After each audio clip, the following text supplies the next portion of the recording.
Shalom. Before I begin this video, I want to give all praise, honor, and glory to Yahweh, Ba'ashem Yahushai, Ba'ashem Rachakwadash.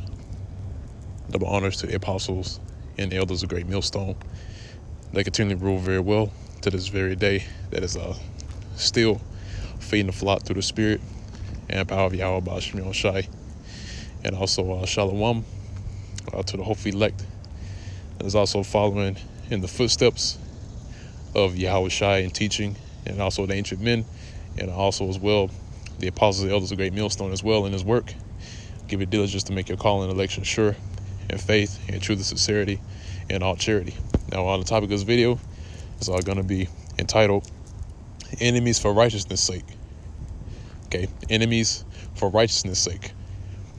Okay, in which we are made enemies for righteousness' sake. You know, we're made enemies towards the society because we're living a righteous lifestyle, you know, because this current rulership in this society that is set up today here in America, which is recorded in the Bible and known as Babylon the Great, this place is built off of wickedness, you know, and actually it was established on wickedness. It was established on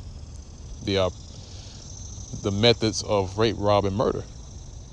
Okay, and the system that is set up here in America is not set up to be righteous. Okay, everything that you see here in America is set up as a pitfall and filled with nothing but snares and traps and nets to trap up our people. You know, that's the reason why this place is deemed as a system.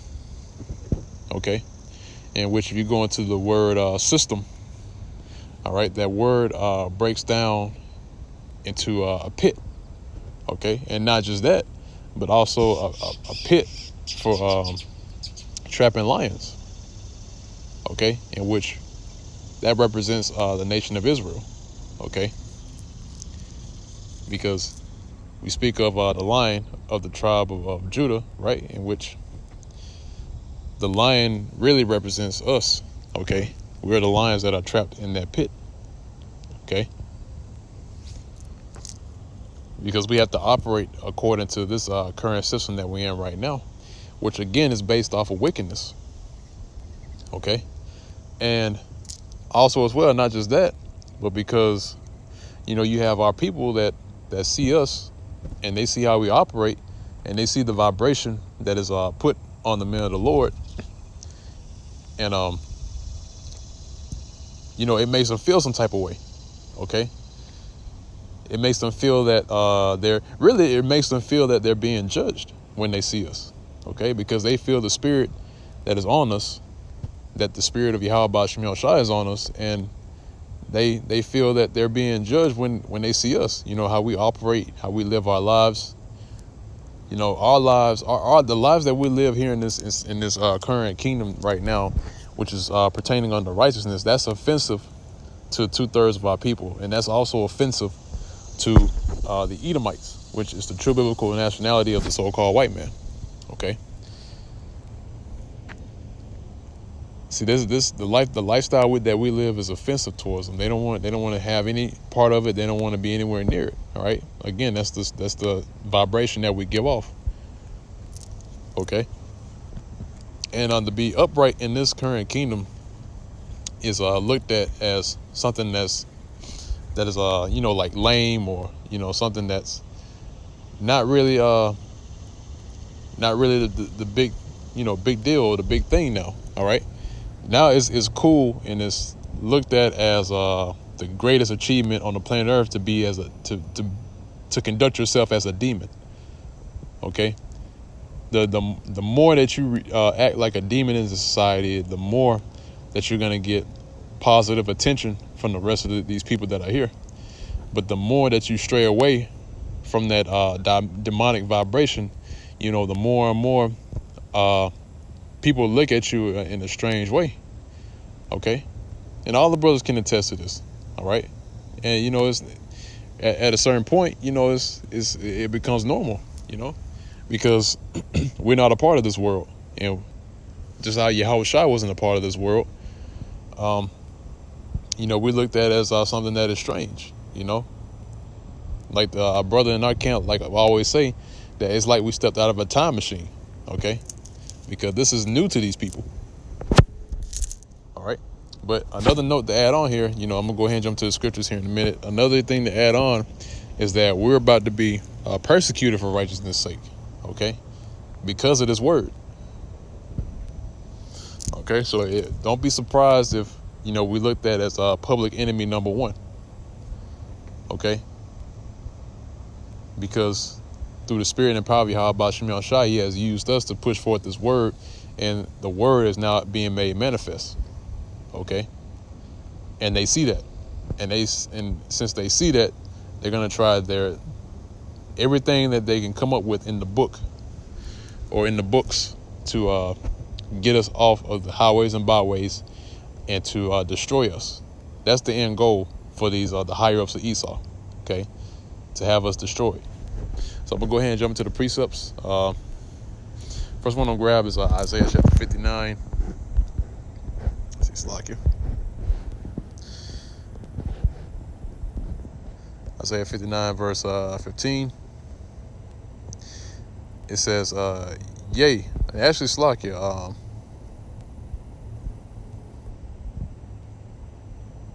I'm starting at verse 14. It says, and judgment is turned away backward, and justice standeth afar off, for truth is fallen in the street, and equity cannot enter. Right. And that's true, because the truth right now, it's being pushed down on the forefront. All right. But justice in itself is standing afar off, man. All right. Why is that, man? Because our oppressors are still doing their thing. All right. They're still putting our people in harsh hell. Right. And also still living off of the foundation of this place, which is the foundation of bloodshed and murder, and they haven't met justice yet, all right? And the captives, which is our people, so-called Negroes, Hispanics, and Native Americans, that have been captive here in America, they still haven't been given justice, man, okay? They still haven't been given equity, all right? And which really, equity goes into the correct order, okay? Because equity, actually, let me go ahead and grab that word equity real quick, just for edification's sake. So this is the word for equity, right? So the word equity is na-kakha,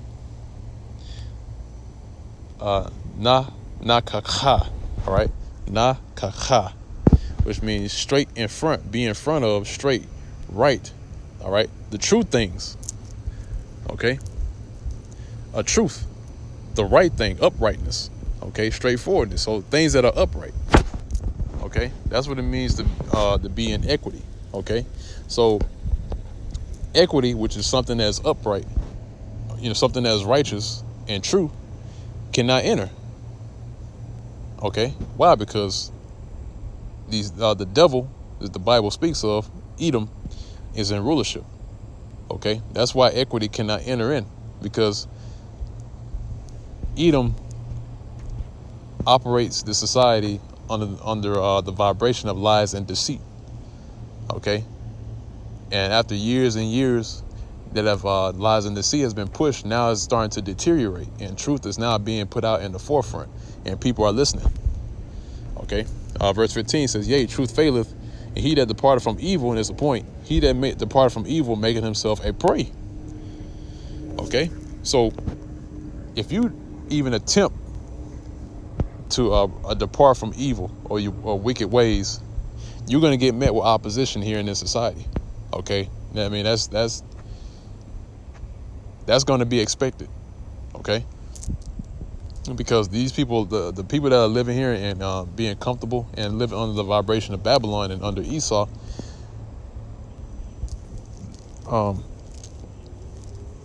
when they see our lives, once again, like I mentioned at the beginning of the video, really they're against this, man. Okay, they're against the men of the Lord going back into their rulership. They're really against the Israelites going back into their true power.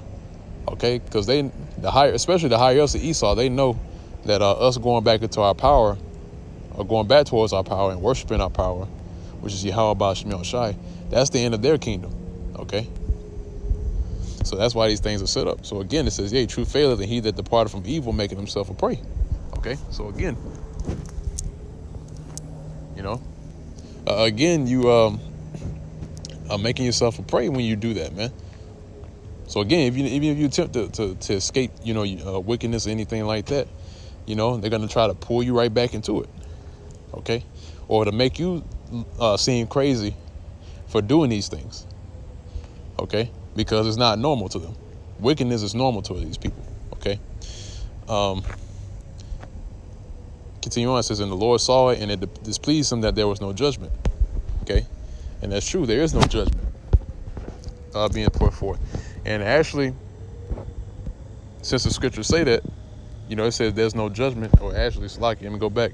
It says it displeases him where there's no judgment. See, now we're in a time now to where the Lord is starting to bring about the judgment and the justice which he have kept back for so long.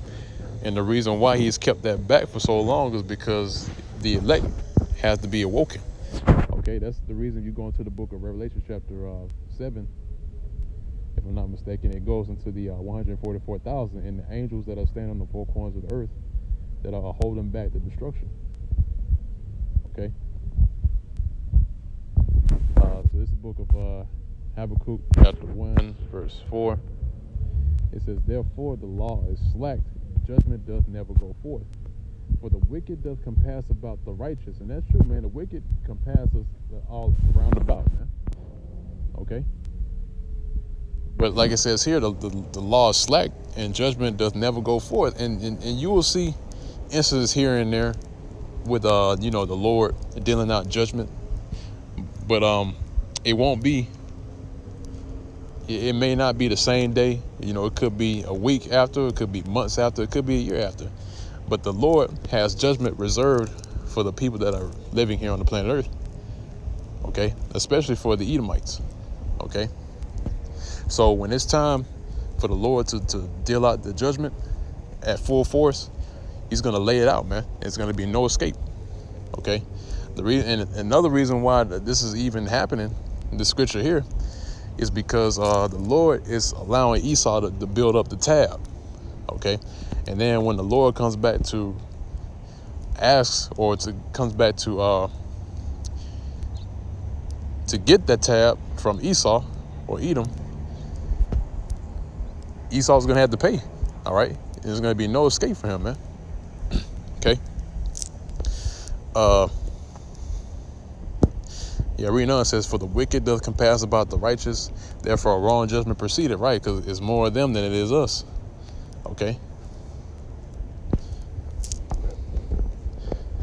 That's why we're counted as a small number that's going to be delivered versus them that are going to be destroyed. Okay? Now I'm going to go from there. I'm going to get Galatians chapter 4 verse 16. I'll make this real quick. Let's see, Galatians 4:16. It says, am I therefore become your enemy because I tell you the truth? And that's the truth. All right? We're made enemies because we're speaking the truth. Okay? Because the truth is not looked at as something that is in high esteem in society. No, you have to be a deceiver. You have to be a liar in society to even get a head up in the society. All right? That's why most of the time when you go into, I'll give you an example, right? I'm just using this as an example. When you go into employment, right? When you put in, your resume, this and that or the third, and you go into the interview, you gotta lie your ass off, man. Okay, to even get that position. All right. And really, man, it's when you go into, employment and stuff like that, really it's a contest of who can lie the best. And that's all it is, man. Okay. And guess what? You end up getting the job. You be the best liar, man. Okay. So I'm going to grab this last precept and close it on now. Revelation chapter 22. Let's see. Revelation chapter 22 is at verse 14. I'll read this and hang it off on that.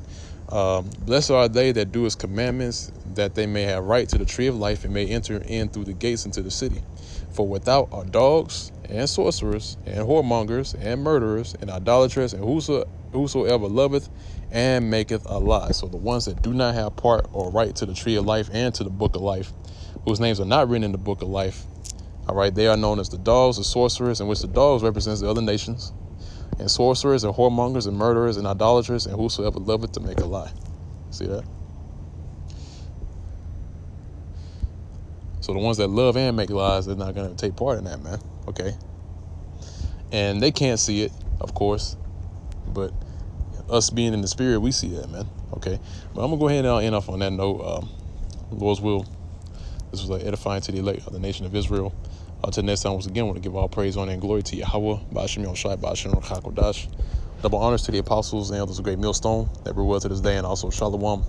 Peace and safety and salutations to the hopeful elect that's laboring this work. Give me a diligence to make your calling, election sure, and faith, and truth, and sincerity, and all charity. And with that, go say Shalom.